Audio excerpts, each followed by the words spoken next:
Hello everyone, this is James, aka TV Dinner from the Watch Freaks forum, and this is the video review of the Momentum M1 Deep 6 Diver Watch.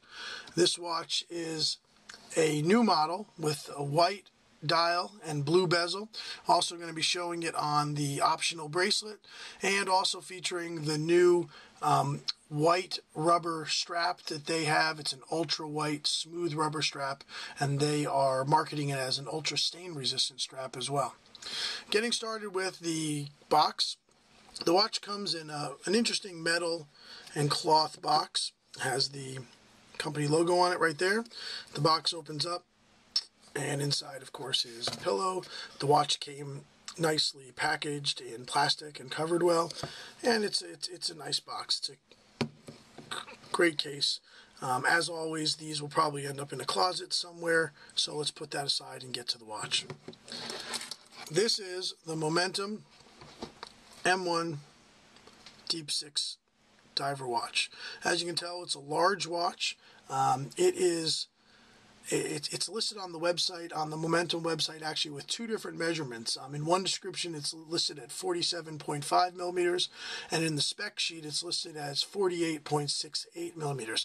I'm not sure why the difference in measurements, but my measurements are around 47.5.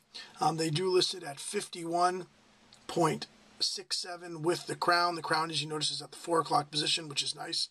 If a large watch doesn't dig into the top of your hand. The bracelet width is 22 millimeters. It's a quartz movement. The entire case is 316L stainless steel with a screw back and a screw down crown, which is nice again because they are marketing this as a dive watch. It's listed at 200 meters or 660 feet of water resistance, and my weight measurement of this was 5.8 ounces or about 164 grams. The MSRP on this watch is $140 on the strap, $190 on the bracelet.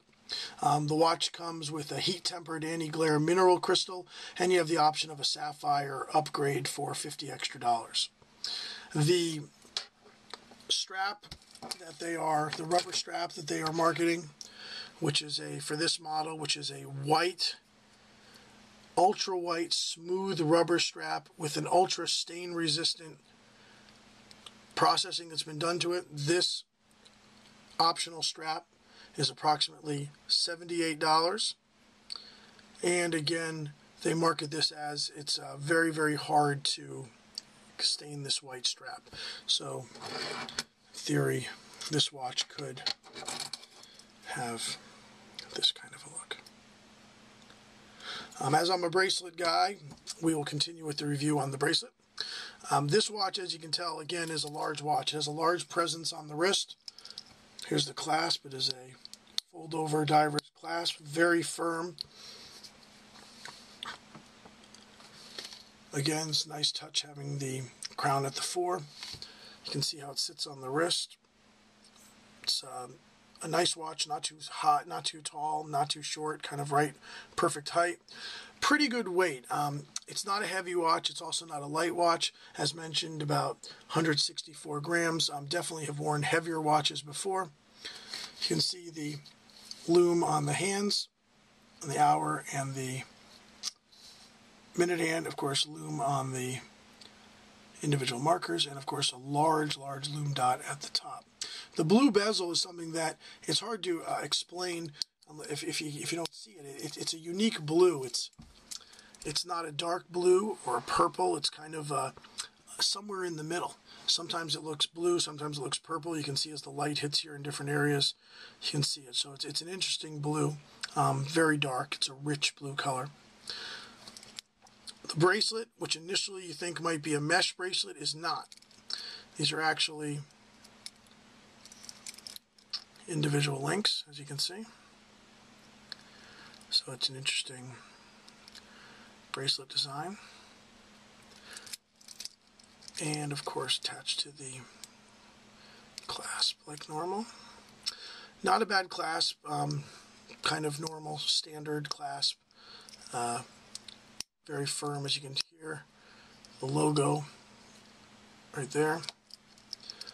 And again, this is a Could be thicker, but definitely I've seen thinner, so reasonably good size.